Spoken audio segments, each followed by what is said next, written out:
How bone develop. तो आज हम इस टॉपिक में पढ़ने वाले हैं कि बोन कैसे डेवलप होता है। तो development of a bone also called osteogenesis and ossification. जब बोन डेवलप होता है तो उस प्रोसेस को जो है ऑस्टियोजेनेसिस या ऑसिफिकेशन बोलते हैं। Ossification start approximately 6 week after fertilization in an embryo and grow continues at the age of 21 to 25। जो हमारा ऑसिफिकेशन बोन का फॉर्मेशन है वो जब हम फीटस के अंदर रहते हैं 6 वीक के फर्टिलाइजेशन के 6 वीक के बाद से ही जो है ना बोन का डेवलपमेंट वो शुरू हो जाता है। And at the age of 21 से 25 तक बोन का डेवलपमेंट जो है वो होते रहता है। Development of bone depend upon development of bone cell that are osteoblast, osteocyte, osteoclast. Development of a bone किसके ऊपर डिपेंड करता है? हमारे जो बोन के सेल्स है उसके डेवलपमेंट में। तो ये 3 टाइप के होते हैं, ऑस्टियोब्लास्ट, ऑस्टियोसाइट, ऑस्टियोक्लास्ट। ऑस्टियोब्लास्ट जो रहता है वो मदर सेल रहता है जो डिवाइड होके ऑस्टियोसाइट्स बनाता है एंड ये प्रेजेंट रहता है इमैच्योर बोन में ताकि उसका ऑसिफिकेशन हो और उसको फर्दर डिवाइड करके मैच्योर सेल बना सके। और जब हमारा फ्रैक्चर होता है तभी भी ऑस्टियोब्लास्ट वहां पे प्रेजेंट रहता है ताकि वो डिवाइड हो और उस जगह को क्या है हील कर सके। सेकंड जो हमारा होता है वो ऑस्टियोसाइट्स होता है। They are longest living bone cell. ये लॉन्गेस्ट बहुत दिन तक ये इनका जो लाइफ रहता है वो लॉन्ग रहता है थोड़ा। And they are mature bone cells. ये हमारे बोन के मैच्योर सेल्स होते हैं और 90 से 95% तक ऑस्टियोसाइट्स ही हमारे बोन में पाए जाते हैं, बोन के सेल्स। और ऑस्टियोक्लास्ट क्या होता है? ये हमारा जो एक्सेस बोन ग्रोथ है उसको रोकता है और एक्सेस ग्रोथ नहीं होने देता। और जब हीलिंग के टाइम पे एक्सेस जो बोन का पार्ट्स रहते हैं, जो क्रैक बोन्स रहते हैं, उसको डिसॉल्व करने का काम करता है।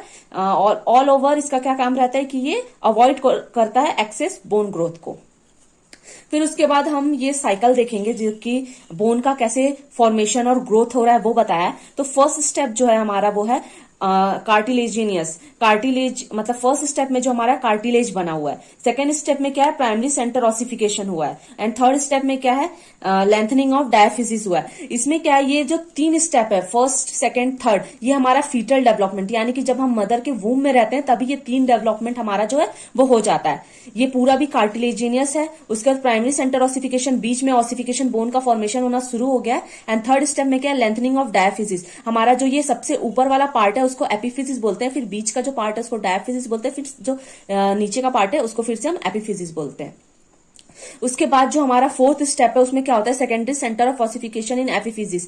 जो हमारा एपिफिजिस लाइन है वहां पे ऑसिफिकेशन स्टार्ट होता है, सेकेंडरी फेसिस में स्टार्ट हो जाता है। फर्स्ट सेकेंड स्टेप में हमारा प्राइमरी ऑसिफिकेशन स्टार्ट होता है, फोर्थ स्टेप में हमारा सेकेंडरी ऑसिफिकेशन स्टार्ट हो जाता है। उसके बाद जो हमारा फिफ्थ स्टेप है वो चाइल्डहुड का है। ये जब हम चाइल्डहुड रहते हैं यानी कि at the age of 14 years हमारा जो है बोन इतना क्या बोल सकते हैं इसको, ऑसिफिकेशन बोन का इतना फॉर्मेशन हमारा हो जाता है। तो इसमें क्या हमारा हाइलिन कार्टिलेज आपको दिखेगा, उसके बाद दिखेगा आपको स्पॉन्जी बोन दिखेगा, कॉम्पैक्ट बोन दिखेगा, मेडुलरी कैनाल दिखेगा, पेरियोस्टियम दिखेगा, एपिफिजिस प्लेट दिखेगा। बस चाइल्डहुड और एडल्ट में यही डिफरेंस रहता है कि जो ये एपिफिजिस प्लेट है ये यहाँ पे फर्दर डिवाइड नहीं यूज होके मतलब बोन के ग्रोथ में यूज होके ये एपिफिजिस प्लेट जो है वो एपिफिजिस लाइन बन जाएगा। हाइलिन कार्टिलेज जो है वो सबसे ऊपर पार्ट होता है, ये का एक स्मूथनिंग के लिए दिया जाता है ताकि जो फ्रिक्शन है वो ज्यादा बने ना। बोन से जब बोन ज्वाइंट होता है तो वहां पे ज्यादा फ्रिक्शन ना हो, इसलिए ये हाइलिन कार्टिलेज यहाँ पे प्रेजेंट रहता है। और ये स्पॉन्जी बोन है जो कि रेड बोन मैरो कंटेन करता है,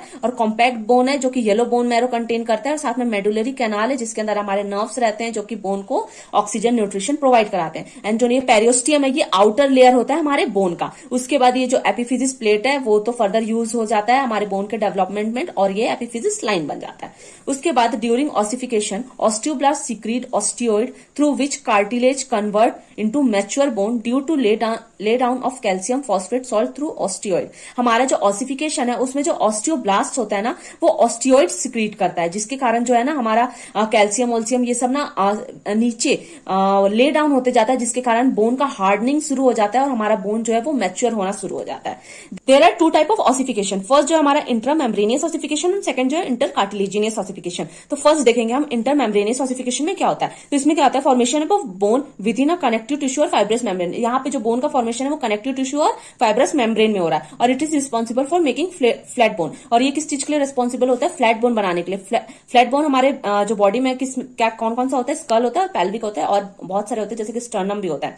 ठीक है, उसके बाद हम देखेंगे इंटरकार्टिलेजिनस ऑसिफिकेशन। इसमें क्या होता है, formation of borne by replacing hyaline cartilage. Hyaline cartilage को रिप्लेस करके इसमें जो है बोन का फॉर्मेशन होता है। जैसे कि एग्जांपल एक यही रहा, हाइलिन कार्टिलेज जो हमारे यहाँ कार्टिलेज है वो मैच्योर बोन में कन्वर्ट हो जा रहा है। उसके बाद जो है it is responsible for making irregular short and long bone. ये किस चीज के लिए रिस्पॉन्सिबल होता है? Irregular short and long bone के फॉर्मेशन के लिए। एग्जाम्पल क्या है, कार्पल्स है, फीमर है, वर्टिबल, ये सब क्या एग्जाम्पल है हमारे लॉन्ग बोन, इरेगुलर और शॉर्ट बोन के। तो ये था हाउ बोन डेवलप। आपको कैसा लगा कमेंट में जरूर बताना, और चैनल पे नहीं हो तो like share and subscribe. Thanks for watching, bye bye.